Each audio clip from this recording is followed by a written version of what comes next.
जय हिंद बच्चों, मैं धर्मेंद्र सर आज आप लोगों को कक्षा 10वीं का चैप्टर नंबर 3.5 जो दो चर वाले रैखिक समीकरण युग्म का सवाल दिया हुआ है और उसका क्वेश्चन नंबर 2 का दूसरा सवाल है वो बताने जा रहा हूँ। देखिएगा सवाल ध्यान से। कह रहा है क्या कि k के किस मान के लिए निम्न रैखिक समीकरण के युग्म का कोई हल नहीं है। सबसे पहले हम ये जान लें कि जो है ना, अगर हमें समीकरण दिया हुआ रहता है तो उसका जो कोई हल जो नहीं होता है वह किस कंडीशन में उनका कोई हल नहीं होता है। तो इनके लिए कंडीशन अगर हमें दो चर वाले रैखिक समीकरण के लिए अगर ये दिया हुआ है a1x plus b1y plus c1 बराबर 0, a2x plus b2y plus c2 बराबर 0, ये हमें दो रैखिक समीकरण युग्म दिया हुआ है। तो इसके लिए जो फॉर्म होना चाहिए वो इस तरह आना चाहिए, a1 बटे a2 बराबर b1 बटे b2 बराबर c1 बटे c2। अगर इस तरह के आता है तो यहाँ पे a1 बटे a2 बराबर b1 बटे b2 नॉट इक्वल c1 बटे c2 अगर आएगा तो इसका जो होगा क्या होगा, कोई हल नहीं होगा। अब यहाँ पे वही चीज हमको यहाँ पे कह रहा है कि k का आप एक मान निकालिए और उस मान के लिए ये जो समीकरण है इनका कोई हल नहीं होगा। तो हम देख लेते हैं, तो यहाँ पर हल करते हैं। a बराबर हो गया, a1 बराबर मान लेते हैं 3 हो गया, b1 बराबर क्या हो जाएगा 1 हो जाएगा और c1 बराबर क्या हो जाएगा 1 हो जाएगा। a2 बराबर हो जाएगा आपको 2k - 1 हो जाएगा, b2 बराबर हो जाएगा आपको k - 1 हो जाएगा और c2 बराबर हो जाएगा आपको 2k + 1 हो जाएगा। सबसे पहले हमें जो फार्मूला होता है कोई हल नहीं होने के लिए उस पर हम बैठा लेते हैं। तो 3 बटे क्या हो जाएगा 2k - 1 बराबर 1 बटे k - 1 बराबर 1 बटे 2k + 1। यहाँ पे क्या होना चाहिए, नॉट इक्वल होना चाहिए। तो एक बार हम जो है ना 3 बटे 2k - 1 के साथ इसको हल करके निकाल लेंगे, उससे हमें k का मान पता चल जाएगा। और एक बार 1 बटे k - 1 बराबर 1 बटे 2k + 1 के साथ निकाल लेंगे तो उससे हमें k का मान पता चल जाएगा। इन दोनों मान के लिए जो है ना इस समीकरण का जो होगा वह कोई हल नहीं होगा। तो यहाँ पे स्टार्ट हम करते हैं। तो यहाँ क्या हो जाएगा 3 बटे 2k - 1 बराबर 1 बटे 2k + 1 नॉट इक्वल आना चाहिए मान। तो यहाँ पे इसको मल्टीपल कीजिएगा, बाय क्रॉस कीजिएगा तो 3 × 2k + 1 बराबर 2k - 1 हो गया। तो 6k + 3 बराबर 2k - 1 हो गया। तो 6k - 2k बराबर -1 और -3 हो गया। तो 4k बराबर हो गया -4।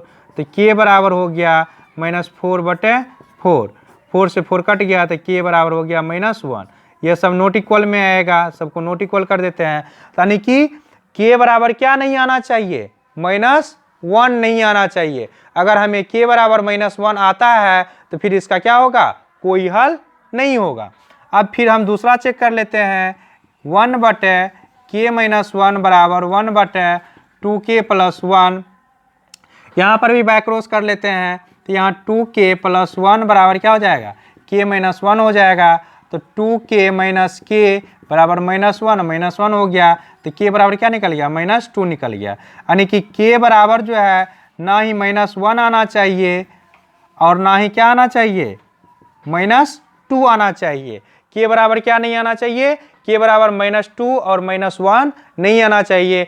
अगर यह मान आता है -1 और -2 अगर आता है तो फिर इसका जो है ना होगा आपका कोई हल नहीं होगा। अब इसको अगर जांच करना है तो हम जांच करके भी देख लेते हैं कि यह सत्य है या असत्य है। तो पहले हम क्या रख लेते हैं, k बराबर -2 रख करके देख लेते हैं। तो 3 बटे क्या हो जाएगा 2 गुना -2 - 1 बराबर 1 बटे किसके किसके साथ करेंगे, तो 3 बटे 2k और इसके साथ कर लेते हैं। तो 1 बटे क्या हो जाएगा 2k यहाँ पे पहले लिखिए लीजिए, 3 बटे 2k - 1 बराबर 1 बटे 2k + 1। तो 3/2 गुना के का मान आया -2 - 1 बराबर 1/2 गुना -2 और +1। तो 3 क्या हो जाएगा यहाँ पे माइनस कितना हो जाएगा 2 दूना 4 -4 और -1 बराबर यहाँ क्या हो जाएगा 1/-4 + 1। तो यहाँ क्या हो गया 3/-5 बराबर 1/ क्या हो गया -3। ये क्या हुआ नॉट इक्वल में आ रहा है ना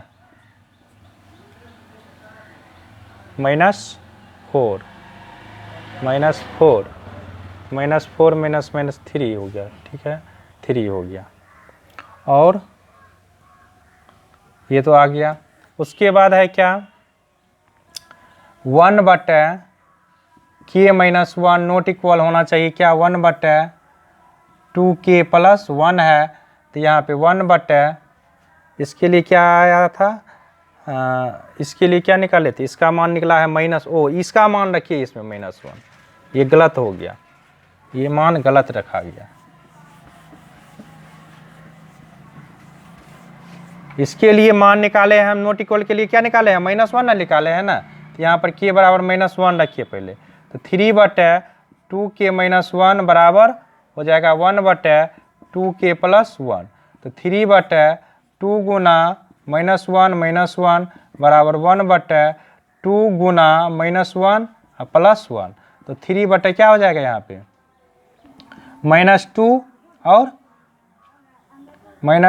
-1 बराबर हो जाएगा यहाँ पे 1/, यहाँ पे क्या हो जाएगा -2 + 1। तो 3/-3 बराबर 1/-1। तो 3 से 3 काट दीजिए -1 बराबर क्या हो गया -1।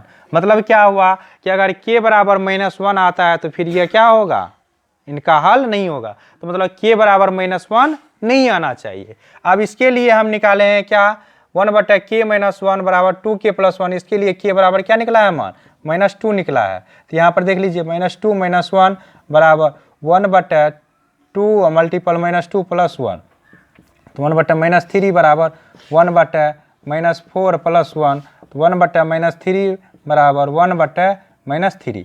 मतलब कि इसके लिए अगर हमें k बराबर -2 आता है तो फिर इसका क्या होगा कोई हल नहीं होगा। तो यहाँ पर लिखेंगे अतः k बराबर -1 और -2 के अलावा k बराबर अतः k बराबर -1 और -2 के अलावा सभी संख्या के लिए इनका कोई हल नहीं होगा। यानी कि कहने का हुआ क्या कि k बराबर -1 और -2 छोड़ करके कोई भी मान रख देंगे तो यह समीकरण का जो होगा क्या होगा कोई हल नहीं होगा। यही हमें कह रहा था क्या दिखाने के लिए कह रहा था। इसको नोट कर लीजिए।